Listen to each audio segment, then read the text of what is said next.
Hello students, हम लोग बात कर रहे थे अकाउंटिंग के बेसिक टर्म्स की। पिछले 2 सेशन में मैं कुछ टर्म क्लियर कर चुका हूं। थर्ड सेशन में आज जो बाकी बचे हुए टर्म हैं, जो खास हैं, जैसे बहुत सारे होंगे, आगे आते रहेंगे, मगर जिनकी जरूरत आपको पहले पढ़ने वाली है, उनमें से जो टर्म्स अभी ज़्यादा इंपॉर्टेंट रखते हैं वो मैं आपको अभी बता रहा हूँ। अच्छा, कितने लोगों को ये ध्यान है कि मेरा सेकंड सेशन में लास्ट टर्म कौन सा था? ध्यान है किसी को? अच्छा चलिए, जितने लोगों को ध्यान है मुझे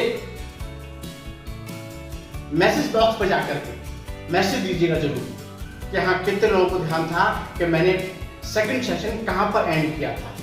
और ध्यान रखिए, अगर आप मेरे सारे सेशन को जोड़ करके देख रहे हैं तब आपको किसी कॉपी, किसी बुक की आवश्यकता नहीं है।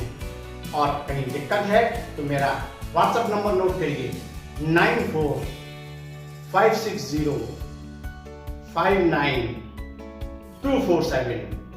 अभय सक्सेना आपके लिए 24/7 अवेलेबल है। हम बात करते हैं नेक्स्ट टर्म के लिए। हमारा अगला टर्म है accrued income. Accrued income which we have earned but yet not received, जो हम कमा तो चुके हैं मगर अभी हमको मिली नहीं है। हम अगर सर्विस प्रोवाइडर हैं, हमने किसी को सर्विसेज दी हैं मगर उसका पेमेंट अभी हमको नहीं मिला, सर्विस हम ले चुके हैं, इनकम हमारी ड्यू हो गई है, तो उस इनकम को क्या कहेंगे? Accrued income. अब वो एक्रूड कमीशन भी हो सकता है, एक्रूड इंटरेस्ट भी हो सकता है, एक्रूड रेंट हो सकता है। इनकम कई सारी हो सकती है, उसको कैटेगरी वाइज अगर देखेंगे तो वो हमारी एक्रूड इनकम है। नेक्स्ट हम देखेंगे अनअर्न्ड इनकम।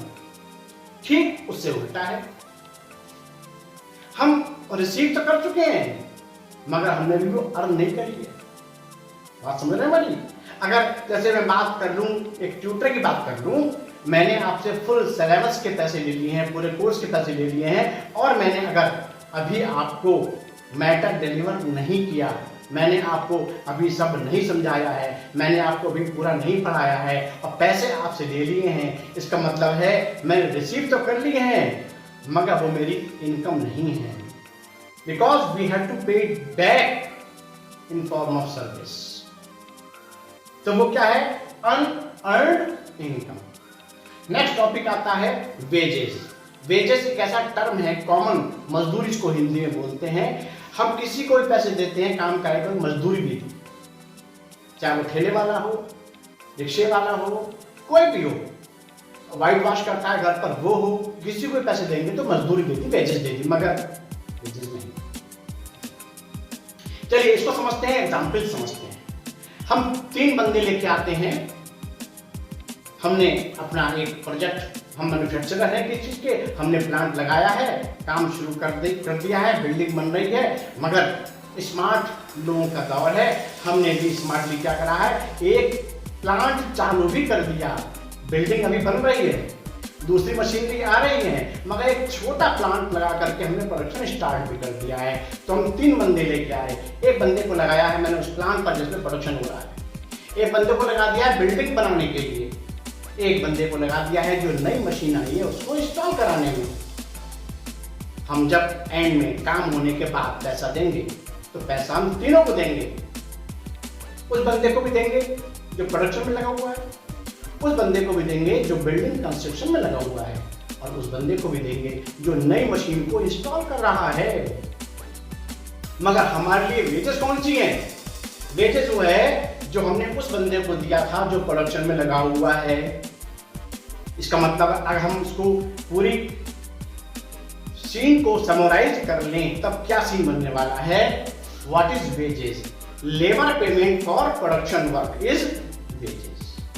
वो दोनों क्या थे, जब उनका नंबर आएगा तो हम बताएंगे वो क्या थे, मगर फिलहाल जो हमने प्रोडक्शन में लगे बंदे को दिया है, लेबर पेमेंट जो दिया है वो वेजेस है। बात करते हैं ओपनिंग स्टॉक। ओपनिंग स्टॉक हमेशा मुझ पे कब हो सकता है कि जब मैं पिछले साल भी काम कर रहा था। किसी भी नए बिगिनर के पास ओपनिंग स्टॉक नहीं होगा, क्योंकि आज तो बिजनेस स्टार्ट कर रहा है। आज अगर नए सेशन का वेरी फर्स्ट डे है, मान लेते हैं हम लोग जनवरी टू दिसंबर फॉलो करते हैं, और आज अगर 1 जनवरी है तो आज मेरे पास जो मटेरियल है, आज क्या होगा? वो ओपनिंग स्टॉक। कल 31 दिसंबर थी, कल क्या था? वो पिछले साल का क्लोजिंग स्टॉक था, जो इस ईयर का अब ओपनिंग स्टॉक है। अब स्टॉक में क्या क्या चीज शामिल होंगी? ये ट्रेडर के लिए अलग टर्म हो सकता है, मैन्युफैक्चरर के लिए अलग टर्म हो सकता है। इफ वी आर मैन्युफैक्चरर तो हमारे पास में स्टॉक की भी 3 टाइप चीजें होंगी। रॉ मटेरियल होगा, सेमी फिनिश गुड्स भी होगा और फिनिश गुड भी होगा। अब अगर हम एग्जांपल ले लें, अगर हम स्टील का फर्नीचर बनाते हैं, जो हमारे पास स्टील के पाइप या मटेरियल है, वो क्या है? Raw material. उसमें से कुछ पाइप हमने काट लिए थे, कुछ को मोल्ड कर लिया था, मगर अभी प्रॉपर वो इंटैक्ट नहीं हुए थे, तो वो हाफ प्रोसेस था, तो वो भी है तो स्टॉक। वो क्या कहलाएगा? सेमी फिनिश्ड गुड्स, जिसको हम वर्क इन प्रोग्रेस भी कहते हैं। तीसरा, जो तैयार फर्नीचर है, टेबल पूरी तैयार हो चुकी है, फर्नीचर चेयर तैयार हो चुकी है, वार्डरोब तैयार हो चुकी है, कुछ अलमीराज तैयार हो चुकी हैं, वो फिनिश गुड है। इसका मतलब है जो स्टॉक है वो 3 फॉर्म में हो सकता है।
खास चीज देने वाला हूं, बहुत खास दिन, और वेट करिएगा। और अकाउंट्स में क्या है? ये 11th लेवल के अकाउंट्स हैं, जो कई बार उन कैंडिडेट्स को भी चाहिए जो एमबीए कर रहे हैं, जो नॉन कॉमर्स बैकग्राउंड के लोग हैं, उनको भी चाहिए होती है। कॉमर्स आज एक ऐसी चीज है, सबको पढ़नी है। साइंस वाला बंदा इंजीनियर बन जाता है, मगर एक अच्छे पैकेज के लिए उसकी डिमांड तब ज़्यादा बढ़ती है जब वो MBA कर लेता है, मतलब कॉमर्स पढ़ लेता है। तो MBA अगर आप कर रहे हैं, कोई बंदा कर रहा है जो कॉमर्स बैकग्राउंड का नहीं था, तो उसके लिए भी ये चीज़ें बहुत इंपॉर्टेंट होती हैं। तो कनेक्टिविटी में रहिए, सीक्वेंस में इसको देखते रहिए, आपको किसी कॉपी किसी बुक की आवश्यकता नहीं पड़ेगी, आपका फ्यूचर ब्राइट हो।